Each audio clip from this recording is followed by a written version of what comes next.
Hey guys, welcome back once again to Media Glitch. Thank you so much for joining us tonight if you're on live TV or if you are watching this on YouTube. Thank you so much for joining us. And, oh man, spoiler. Oh, I guess they're going to know from the title what we're reviewing today. Yeah, they will. This is an interesting game I got sent to me. And I don't know, can you get a close-up? There we go. Aksys Archive, The Other Side of the Sky. Now, it's funny because no one is talking about this game, and it's a JRPG. Okay. And I'm friends with other YouTubers, and a lot of times we'll be talking on the phone, like, what are you reviewing? And I'll tell them, they're like, what is that? Like, a lot of people have no idea this is out right now for the PS4, and we're going to correct that today. It comes to us by Aksys Games, of course, and it's produced by Tri-Ace. The story goes like this. You're listening, Cody? You ready for this? Because this is an interesting way to begin a game. You're dead. What? You're already dead. Game over. That's game over from the beginning. You start, basically, you and a bunch of friends are in Tokyo, and boom, obviously that meteor you've seen in the review mirror hits you, kills you, wipes you out. Takes you and you get transported to a whole nother planet, and that's how the story starts. And if you look at these animation, these cutscenes, you know, Tri-Ace did a wonderful job. They brought us a Valkyrie profile. They brought us, of course, a series that I really love, which is Star Ocean. They brought us all those games, and these animation sequences do not disappoint.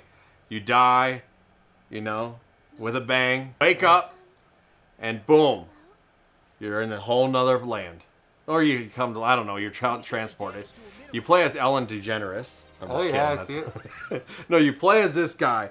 Now, his name is Kanata, okay? And he's actually voiced by Bryce Papenbrook. If you don't know who that is, he actually does the voice for Adol in the new Memories of Celceta, the Ys game. I don't know if any Ys fans out there, but little...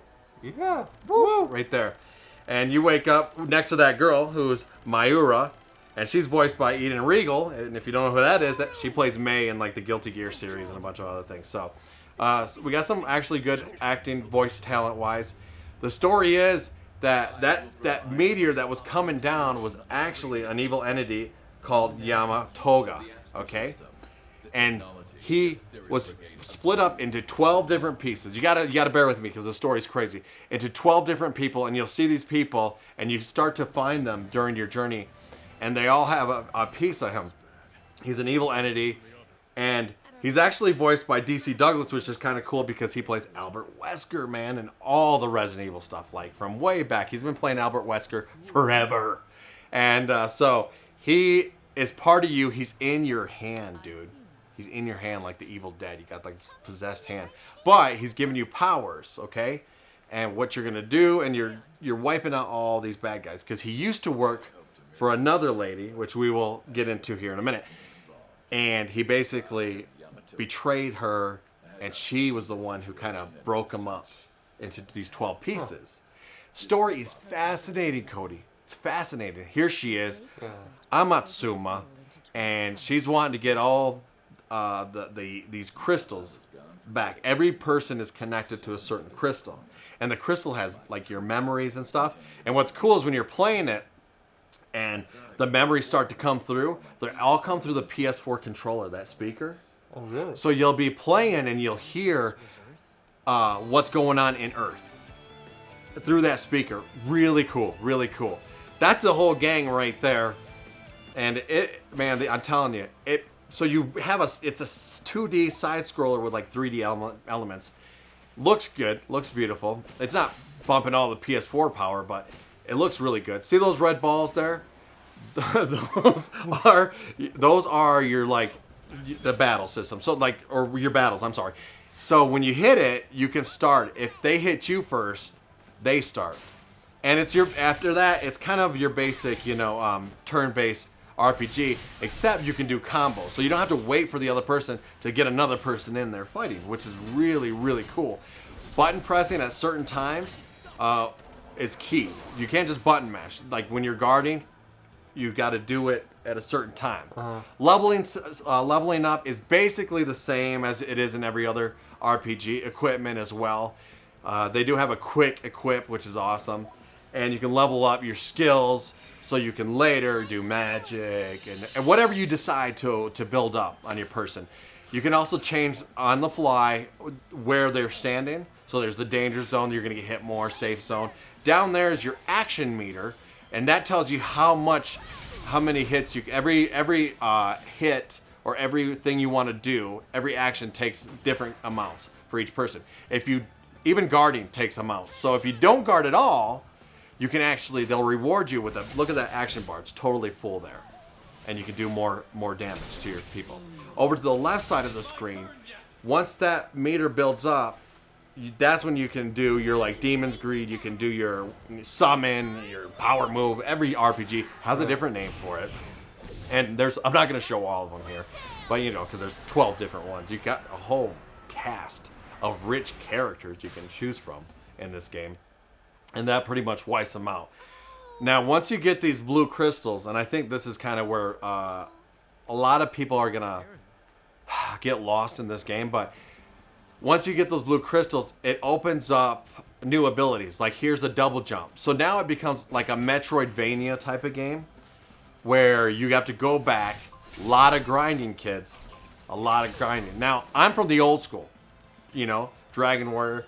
And the cool thing is with the grinding, they will reward you heavily in loot, which is awesome. But I don't see nothing wrong with a little bump and grind. You know what I'm saying? I grind all day. I don't care. I'm from the old school Dragon Warrior boy. We had to grind some stuff on that.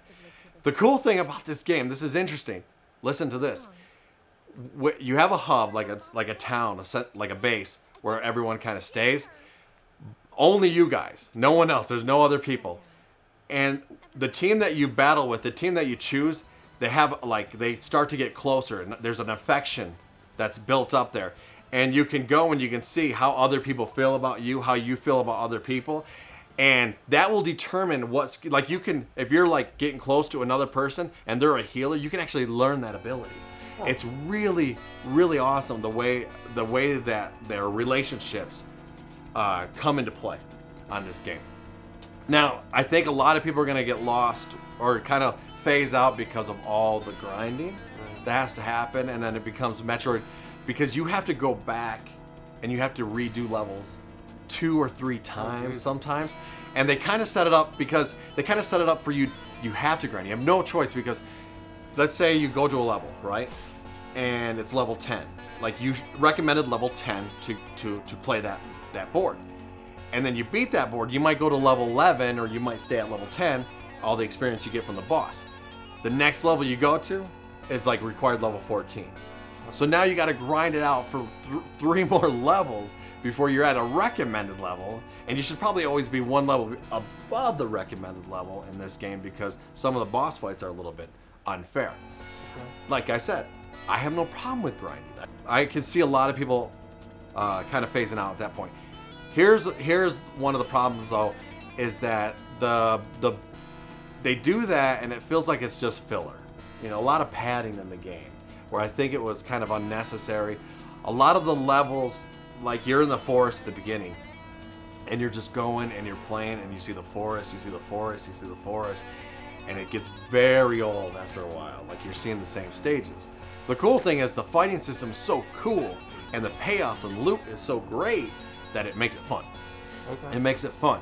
So, and the game really starts to take off once you start opening those crystals and getting to go to other places. The story's awesome. I don't want to spoil it, and I'm not going to show too much later footage because I want people to experience.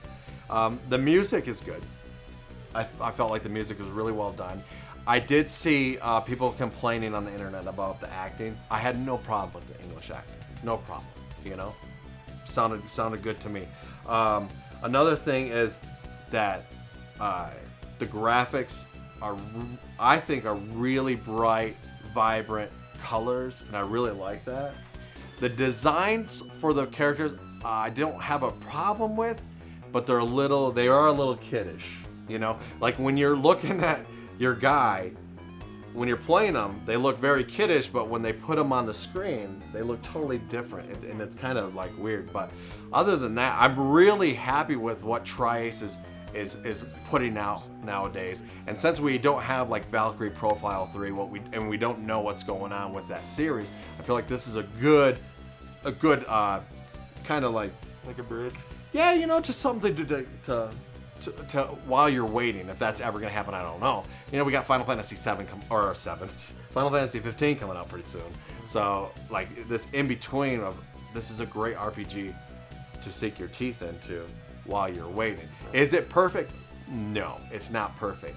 But the combat system's really, really fun. It's actually addictive, like getting the loot and stuff. So I enjoyed the game. I recommend it for hardcore RPG fans, even for people who are just wanting to come in to the RPG. I feel like it's not that hard to get into. So that's all, guys. You know, if you get a chance to pick this up, do it, because I'm having a good time with it. I don't know if I'm gonna go for all the trophies. That'll take a long time. Platinum. Yeah, platinum, this bad boy. So anyway, guys, thank you so much for watching. And if you like this episode, don't forget to hit that subscribe button. We really, really appreciate it. I don't know when this is gonna go up, but we're almost at 3,000 subscribers. That's crazy. We get to 5,000, the mask comes off. We unmask Cody. So don't forget about that. Anyway, guys, thank you so much for watching. We'll talk to you later. See ya.